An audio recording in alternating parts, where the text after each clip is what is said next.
Your Majesty, I would like to welcome you to Let's Play Majesty. Now, I'm sure you're going to be very confused as to what's happening, but don't worry, because we have a fine young gentleman here to help guide us through our path. His name is Orv, and he's not as good as the person we were going to get, but he will do.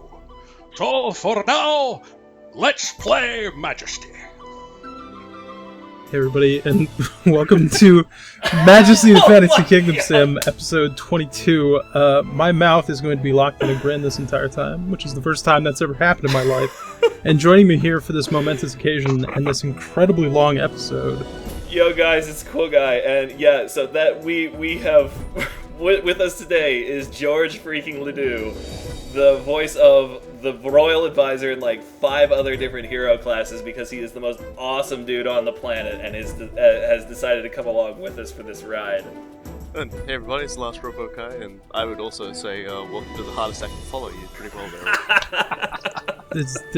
There's no topping it. Oh my god, this is...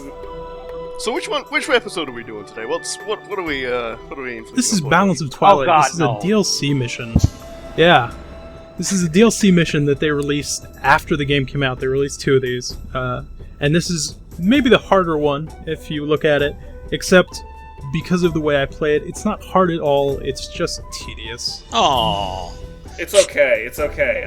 I'm going to tell all the fast-forward original developers you said that, because I'm still friends with them. They came up with this because people were writing into the original forums going, "This is too easy, you guys are doing it too..." So they came up with something that they figured would be either really incredibly difficult or frustratingly boring. So I guess you found the key, Orv. Good job. No, he found door number 2 is what Right. now, considering I've like been ramming my head against a wall on one of the late missions, like so the fact that some people come out and said things are too easy, I want to find these people and like shake until like coins come out. Well, it's probably people who are really used to RTSs, which it wasn't until maybe 5 years ago that I knew what that stood for, so it wasn't me. That's probably true enough. So, 30 minutes to go. Let's get started.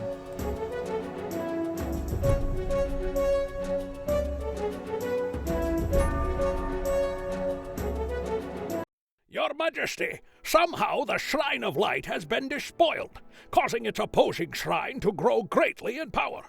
The dreaded Black Phantoms have been drawn to the power of the Shrine of Darkness, and so long as they are permitted to feed upon it, they cannot be destroyed. It is said that an ancient sage was entombed in this place long ago. If we can find his tomb and restore him to life, perhaps we will know how to restore the Shrine of Light. Once the balance between the 2 shrines has been restored, it should be possible to destroy the Black Phantoms and eliminate their presence here for good. And this has been your preview showing of Army of Darkness 4. Oh man, dude, Cheshire Cat has nothing on me because for those of you who've played this game, you know that because this was DLC, George never actually did those intros and outros, and 15 years later, he was cool enough to go back and just do it for us. And the best thing is that they don't speed up and slow down like they do in the game now. Your Majesty, yes, right. I didn't notice that until you pointed it out to us, and now I can't unnotice it, and it's ruined everything forever. First thing I heard, I was like, "Oh man, I don't know how it's supposed to sound." I'm still hung up on the splash picture when it was loading because I'm pretty sure that was a gnome trying to fight the Black Phantom. Probably. Yeah. And it was getting lightninged in the face. So Well, a lot of obviously things are someone gonna get in lightninged in development the did not like face. gnomes. Well, nobody likes gnomes. They're cockroaches. The gnomes were an in-company joke. I don't know all the details, but I know it was one of those things that they're like, let's put the most weak, helpless character in there, and people will be, just thinking he's so cute, but we'll also make him useless, except for being really fast. It's basically just a race of ambulatory babies. Yeah, They unbelievable. build slums Yes, exactly. everywhere. Lots That's of just. them. You have no idea how happy I was the first time I played Majesty 2, and they were just like, yeah, the gnomes all died out because they lived in filth. I was like, yup. I know. They were doing some strange things. Anytime you guys need to cut in and say something, don't worry about talking over me. Oh yeah, we're all good. But yeah, so basically, or if you want to tell us how you managed to make this mission doable. So I have a guess. I believe this is my third start to this mission, because in the early days, I didn't realize this playing this mission the first time. You do get rushed by goblins a bunch, because this entire map is just saturated with castles and goblin camps and all sorts of horrible shit. There's like 7 ancient castles on it alone and a bunch of other stuff. I can't wait to see it because I haven't seen this game. So Yeah, it's all down there in the blackness and the horribleness. is that a black phantom I just saw flying around? Yeah. Oh, good for you. It's his old friends. Oh. So here's the thing: they travel between that path, or between that shrine on the left side of the screen on the map, and they target the closest building in your empire to that shrine exclusively until it is destroyed. Here's the problem: if that is a ballista tower surrounded by other ballista towers, the Black Phantoms no longer pose a threat. Well, to a certain meaning of the word threat, because I mean you're still throwing away like 10 or 15,000 gold just to contain one specific threat. Well, it's the only threat that really matters on this map. If you can get to the point where you can make that a viable option, you'll see it a bunch here. Is I build a couple ballista towers and one of them gets destroyed because the Phantoms show back up. And I couldn't believe how fast these phantoms are. I hadn't seen this in a while, so man. Just mock speed assholes. Yeah, it's like what is that? Rage of Crom, but turned up. Yeah, no, I'm pretty sure they're about as fast as paladins. And God bless it, there goes their ballista tower. Mm-hmm. So that's going to happen 3, 4, 5 times before I actually get this little nice balustrade of ballista towers set up. Well, the dwarven settlement at the very least poses a good backdrop, I think. Yeah, the dwarven settlement by itself, if it doesn't get destroyed, can run off the phantoms every time, and you'll just lose a bunch of stuff in the process. Yeah. I'm starting to open a betting pool on how many graveyards you're going to have by the end of this. Surprisingly less than you'd think. So, Orb, do you have any dwarves yet? I didn't even notice if you fired any up, if you hired any. I think I end up recruiting like 2 across the entire mission, and this mission took me like an hour to play. Yeah. Okay. I think we just saw one getting mobbed by goblins. Oh yeah, Yeah, Justin Hoiswell. There is one. There's one, yeah, he's just being chased by bringing a whole bunch of friends goblin or something. I think that might be the only one I build. He just Well, died that's on the the end of doorstep. Yeah. So now I've got this line of ballista towers, and the Phantom showed up and immediately got murdered. Honestly, this sort of reminds me how I played Warcraft 2. I would just make a bunch of cannon and guard towers in like this lattice structure, and it would completely piss off all of my friends when we played multiplayer. That's funny, because I used to do the same thing Warcraft 3 on Battle.net, except I used to just build farms and make pictures out of them on the minimap. Why is the Shrine of Darkness surrounded by light? It's a management issue. We're working at it. It was supposed to be a light shrine before it went darkness or something, wasn't it? Well, I remember you guys were pointing out the fairgrounds one time. It's like, look at this magical tournament. It's nothing but 2 tents and a pool of light or something. Yeah. Well, there is a Shrine of Light. It's actually in the upper right corner. I saw that one. Near your what is it called? Palace. That's what it's called. That castle thing. Yeah, that castle thingy that, if you lose it, everything dies. I think they just used the same model for both. Oh, I'm sure they did. Just change the coloring. Look at that. Well, yeah, I mean, there's no reason to. Well, yeah, there it is. Remember, this was an expansion. We can't. How much money do you think we're going to spend on this? I'm pretty sure it's literally just a tinge swap. Like, they made the gilding the color of the marble, and then they made the marble the color of the gilding. Hey, man, that's like 4 clicks in Paint.net. I'm okay with that. Yeah, so I ended up skipping about 10 days here because you were like struggling under crushing poverty and nothing happened. Not even heroes died because you didn't build any. Yeah, crushing poverty is kind of the I'm glad theme you are of charged the per early bolt, part. because that seems like a waste there, right there on that rat. So if you don't hire heroes, how can you make any money if no one's going around buying anything? Do the buildings actually still generate income flow? Yes, actually, Okay. the marketplace roughly every day, it varies a little bit, but it produces 150 gold, and then each inn produces on the order of 50 gold or so. Wow. And then the other part to the economics is the trading posts that Orv is setting up. Those obviously cart gold to the trading post or to the marketplace that is dependent on its length. And then once it hits the trading post, it is multiplied by the level of the trading post. It's too bad I don't have the sound on because I wouldn't be able to hear you guys. But I remember the tax collector. They made him sound like Paul Lind. I remember that tax collector. That kind of thing. Oh my god, that is what he sounds like. Holy shit. Yeah, we had a few comments early on in the Let's Play of people were just like, oh my god, what the hell? Yeah. Yeah, there was actually a lot of different people they brought in on this. Like, I was I think I'm the only person that played multiple roles, but a lot of them, some of them were just employees, like the peasant woman. Mm-hmm. That's actually I think the art director, and it's a guy. His name is Seth Spalding. He's gone on to bigger and better things, but back then he did this funny voice, and they made him the female peasant, so why not, That rules. Oh my god, that's incredible. Man, I'm just watching that. That's a fight. No. That is quite a that's fight. a rat. What is that, a rat? Med? Yeah, It's a rat Ratman shaman. Shaman. Oh, shaman. Okay. Because I remember those little rat catapult things, and that was a new thing for the Northern expansion, right?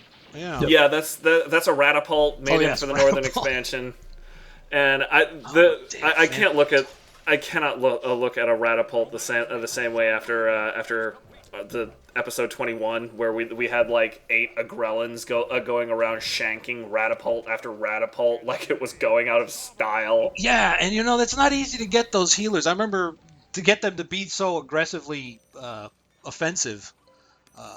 Because I remember they talked about that way back when, and they're like, yeah, well, the healers have this, little program in them that if you attack their temple too much or something, they start becoming very aggressive. So I guess you guys stumbled onto that. Because I saw that great Photoshop that someone did of the trading cards with the healer. That thing was outstanding. With the little gang tats on it. Fantastic. Oh my god, I broke out laughing in the middle of my office when I saw that, and it was kind of difficult to explain that to my coworkers. So Orv, how come you're not like using lightning on your on your Minotaurs? Oh, Well, you don't have a wizard for one, tower, do you? Yeah, I don't have a wizard tower, and 2, lightning is for cowards when I have large sticks with rocks on the end of them launched at several hundred miles an hour. Okay, fair enough. I was always thinking that's a great strategy. I never thought of doing that, but then again, I got so frustrated listening to myself shout at myself. I didn't play this game that far. Yeah. That is seriously the best mental image. Your Majesty, the royal treasury is... I know! Shut up! Exactly what I did. I was like, yes, Your Majesty, the royal treasury is nearly empty. Yes, you son of a bitch. No. I remember my wife at the time was just like, who are you shouting to? I'm like, I'm playing this goddamn game. And she goes, isn't that the one you're in? I was like, yes, I can't stand it. She's no longer with me. Anyway. This is taking my own worst enemy. We are our own worst enemies to its like highest like point. The sound direction in this game, we've said it before, but it's always just like fantastic in like pretty much every aspect. Like, I just everyone like did such a great job, like with such like with like whatever sound. Was it like a really big thing? Like a lot of work went into just making sure like everything just had the right sort of punch. Because like even putting down the reward flags has this nice little horn that's like sort of like bomb bomb. Yeah, and the guy who was the sound designer, his name was Jack Cameron. I don't even think he studied to be sound design. I think he was sort of involved in music peripherally. It's funny because I know him very well, and yet I don't know his history pre-Majesty. But he was a great guy, and he just was very fussy about certain things and yet really chill about other things. So Oh my god. when I'd get in there, I mean, we just laughed all the time. It's, and I remember that the guy who wrote most of the script, Rob Caswell, he was doing the voice direction for me, and it was just like, we didn't even know what anybody was going to sound like, for the different characters. They just say, well, we need to find a voice for the royal advisor. And at the time, I remember I was working a full-time job at the post office, of all places. Really? Yes, and every day when I was driving into work, I was listening to like some radio station. They had a guy on there who did impressions, and he really did a great Sean Connery. And because I did voice stuff myself, but at the time it was only part-time, I started imitating the guy who was doing the impressions, So, he would always be like, oh, yeah, whatever Sean Connery used to say. Yes, if you need me, I'll just be shitting in the corner. And, yeah. And various things from like, Saturday Night Live with Jeopardy and stuff. Yes, I'll take the rapist for 200. That's therapists, Mr. Yeah, Connery. that's right, yes. So, moo. I'll trick your mother. Yeah, those things were huge. Were huge back then. But anyway, Sean Connery, it just happened to be a voice I threw out because we were just goofing around. And they both said, that's great. Can you do that? I'm like, Sean Connery? Sure. And so it started to be like, oh, Your Majesty, we need to do... No, we can't make it sound too much like Sean Connery because he'll sue us. Don't make it so good. I'm like, okay. So... like, Your Majesty, it sounded sort of slurring it even more, Your Majesty, the royal treasury is crap, and they go, that's perfect, let's do that, like, okay, whatever you guys say, you're paying me, so. So not just Sean Connery, but 2 levels deep knockoff Sean Connery. Oh yeah, absolutely. Back then it was a big deal. People were like, oh, we can't, do anything to rock the boat. This is 1998 is when they were developing it. So, they just were, all the developers were pretty small, they did, and there was a ton of the independent ones, and no one wanted to cause trouble. So, you just were more cautious than you are now, Well, and this was also around the same time that there was that open letter from Sean Connery to Steve Jobs, because Steve Jobs had been trying to recruit Connery for as a spokesperson for Apple, and he was just like, you sell computers. I am fucking James Bond. I never don't heard that. need you. That's a great Stop story. contacting me. Do you realize who I am? Son of a bitch. You want me to sell my apples? God. Do I look like a goddamn fruit vendor? I can see him now. He wouldn't have a clue what was going on. I mean, if you're Sean Connery and you're playing James Bond, do you really care that much? No, after that, you're just sort of like, oh man, I've done it. I'm on top. I've got this. I've seen Ursula Andress naked. Do you think I care? I can see it. my god. Anyway, poor Orv. I'm sorry, man. Don't mean to walk all over your game here. Oh, no. Well, the main ththing that I would point out with Orv is that he's a good enough boss here at casting like vigilance on everybody to make up for how bad of a boss RoboGuy is. Look, they gotta do these things themselves. I can't baby them the whole way. Or even any of the way. That's what I like about Right, RoboGuy, the the way, way he does it. He doesn't really cut any of the heroes a break. It's like, I'm sorry, my phone's going off. How convenient. It's like he gets all these temples and he gets the heroes, and then he says, okay, you know what? Screw you guys. I'm not paying you a dime. You're like the worst Union Buster ever. I was going to say he's playing Dark Souls, but I like more the idea that he was like William J. Harding. Like, oh, let them suffer. They want some money. They go get it. Now, screw that. That is fantastic. Oh my god. Yeah, so because of the sort of path that heroes have to go adventuring from because of how the map is explored, they keep running across the Black Phantoms on their way to go die to my towers. And so sometimes it works out, sometimes monks, because of their high magic resistance, go ahead and get away. And then sometimes a paladin just fights a Black Phantom in the middle of the street and dies. I like how you've been so incredibly selective about who you're reviving here. Uh-huh. Like, you know, a paladin at level 3 dies. No, that gets a resurrection. That last monk at level 1 dies. Screw you, man. You rot. Oh, yeah.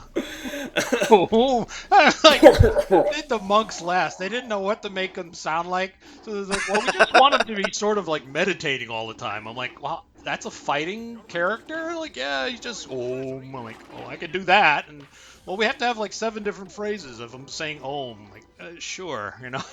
Well, they sort of wrote themselves into a corner when they were like, okay, they've taken a vow of silence.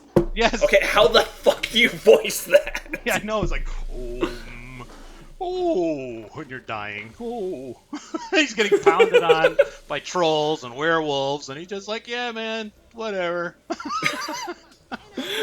There you go. Bombing away at the speed of light. I like how you held out until it was obvious that he was going to cross the demon wood, though. Yeah, yeah. Just like all of these guys, nah, they ain't shit. Oh, demon, okay. In the course of this game, On the Clever One is actually probably my most useful hero, so I keep a good eye on him. Wow. I do remember when I was editing this. I remember, I don't remember the exact specifics, but I remember I had to stop. I like slowed down a fast forward precisely because one of the monks was just on this massive killing spree.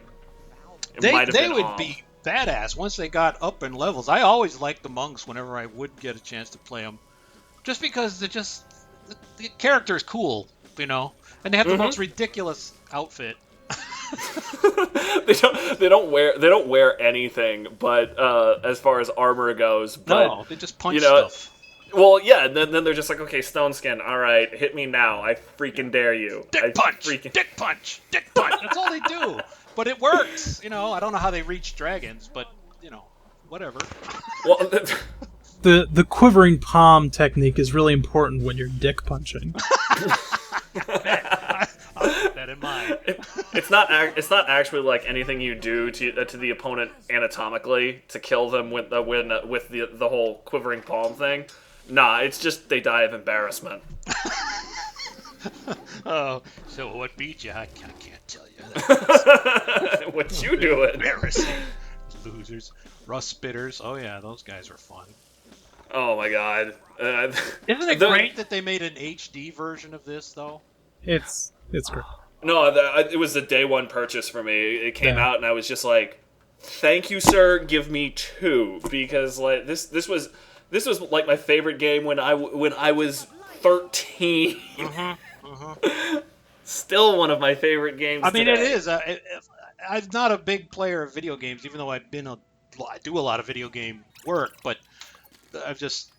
this I always enjoyed because you could either really play it to win it, or you could just play it to screw around. And like you guys were saying, the sound in it is fun. You don't really get sick of it too quick. You really unless you did the voices, but but you know what I'm saying. It just has some great stuff in it. Nice experiment there, going to or hell there. he used Earthquake from the Sorcerer's Abode, which I never saw that. Oh yeah, so basically what it does is it damages all buildings in a wide area. It costs 2,000 gold and puts the sorcerer out of action for quite a little bit of time. Can you damage your own buildings if they're nearby? Oh, you bet. And that's precisely how they did damage your buildings in Legendary Heroes, if you remember that one. I haven't seen that one yet. Oh, okay. Well, Didn't get that far, sorry. It's a little bit of a spoiler, but not much, because if it starts hitting you, it's a failure state. But you have a 30-day time limit, but it's not 30 days and you lose. It's 30 days, and they start spamming earthquakes on your palace and any outposts you have, and that will continue indefinitely. Oh God. Yeah. I mean, I'll have Until to you get watch sick that of the screen episode. shaking.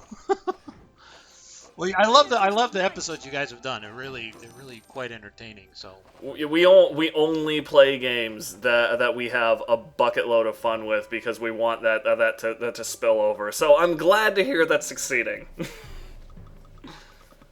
Like we're talking, like Cool Guy was talking about how he really loved it. When I got into it when I was a kid, I played the demo of it and I really sort of struggled with it, so I put it aside.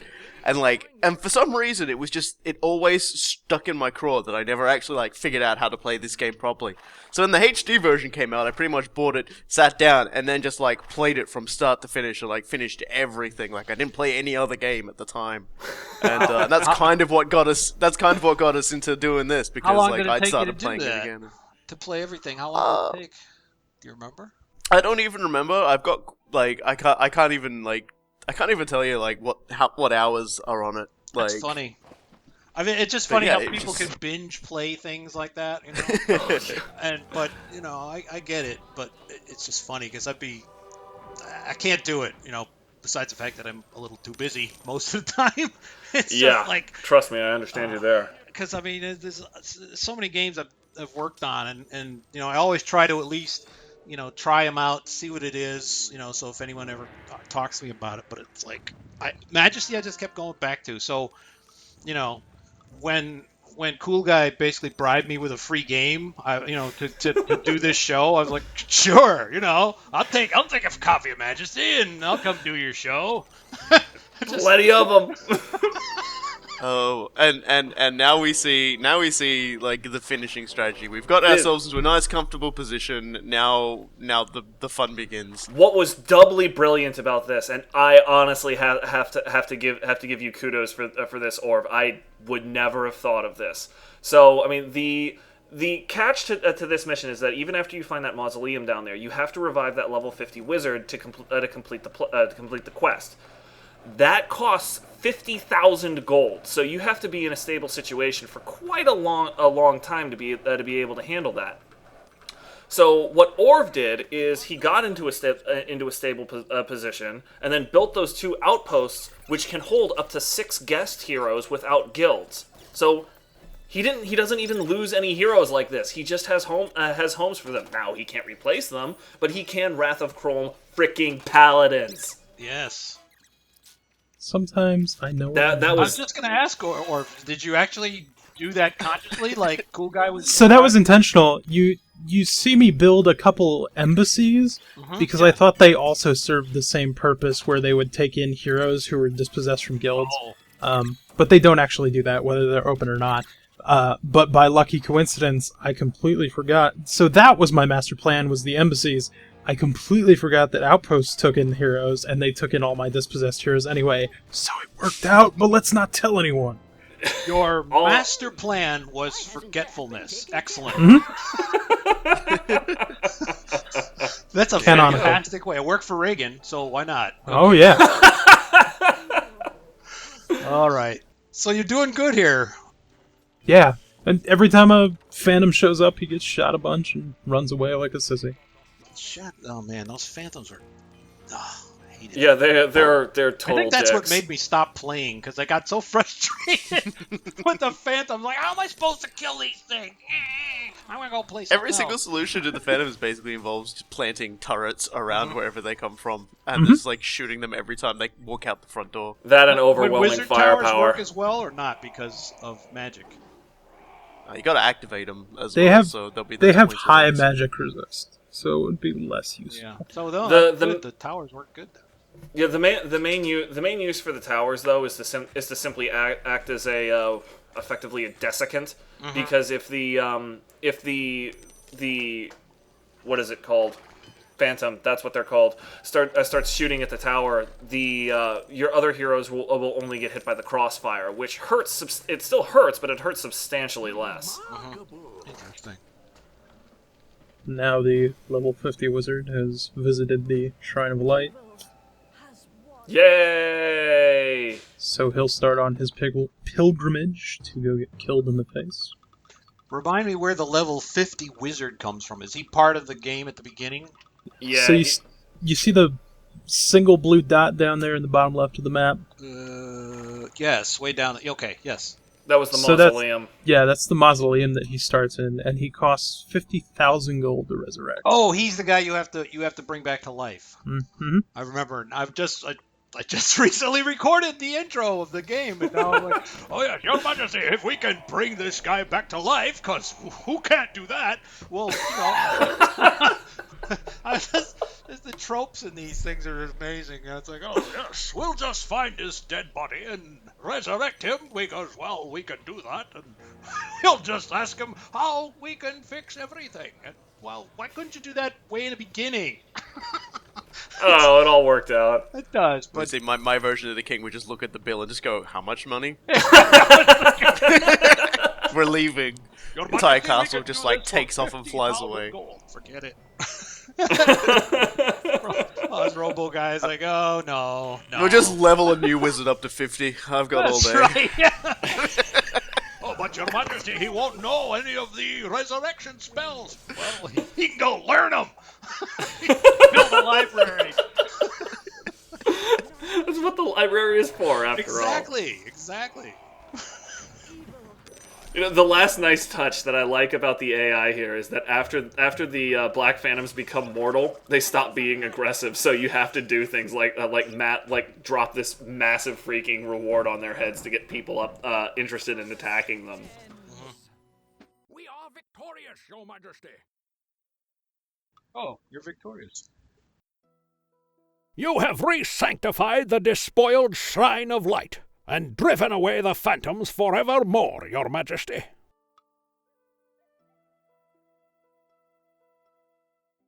Yeah, I think it was released in actually 2000. It was. March of 2000 or something like that. And but I think the expansion came out maybe 6 months to a year afterwards, I think. That sounds about right. Damn, those number of henchmen killed. Holy crap. I will note with pride, however, no graveyards. No graveyards. Yes. I guess you win this round, dude. Not too proud to admit it. Oh, Orf did a good job. Yeah. I mean, that was really well handled, man. Really well handled. and then I'm pretending completely to understand what you did, but you did a fantastic job. He borged. Thank you so much. Well, I mean, in I layman's cheated. terms, he borged the map. Yes, that's the term he uses. Yes, borked the map. First time I heard you saying that in one of the videos, though, I thought you were saying you porked the map, and I'm like, what? I don't think so. That's a little bit more obscene than I was trying to be at that I backed point. it up just purposely. Borg, okay, like Star Trek and stuff like Yeah, that. Yeah, cool, no, cool guy says that all the time, but I does he? think with this episode, I have proved the master of the theory. Yes. Well, there's the theory. I try to not do it just because I play this game like a mouse that's chomping crack cocaine, and it takes a while. Oh, absolutely. See, like, I'd have written my name so you could see it on the minimap. And then it would have gotten slowly demolished one tower at a time. Yep. I wonder, has anyone Who's ever Obo tried guy? that to write a word in so that you could read it in the minimap? You should try Well, it. now I think we- remember some age-old screenshot on some website back in the early aughts of some guy who spelled out his name with statues. Statues. Wow. Yeah. Best thing to do it with. Wow. Hey, that's, a little egotistical, but now I want to like do that. I want to do that. Inception. Play the game myself and spell out Ben. And then take a screenshot. That would be fun.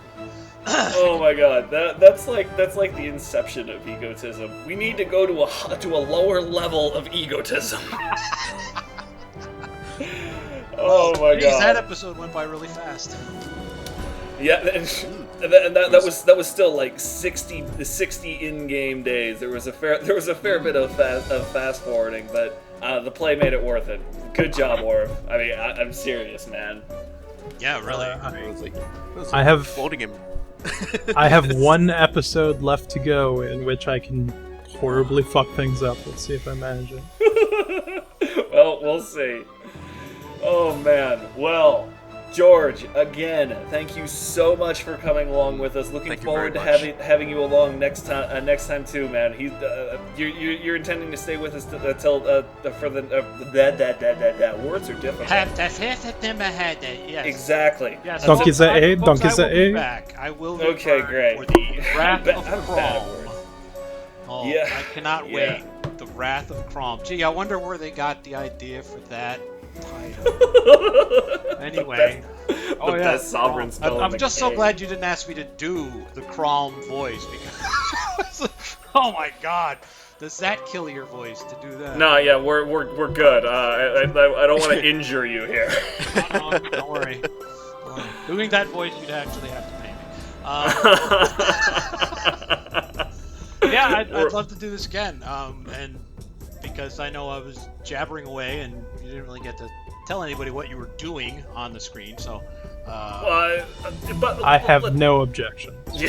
Thank you, Orv. I would be hard pressed to find anyone in the audience who has any objections. Either, I think. I would agree. Oh, thank you.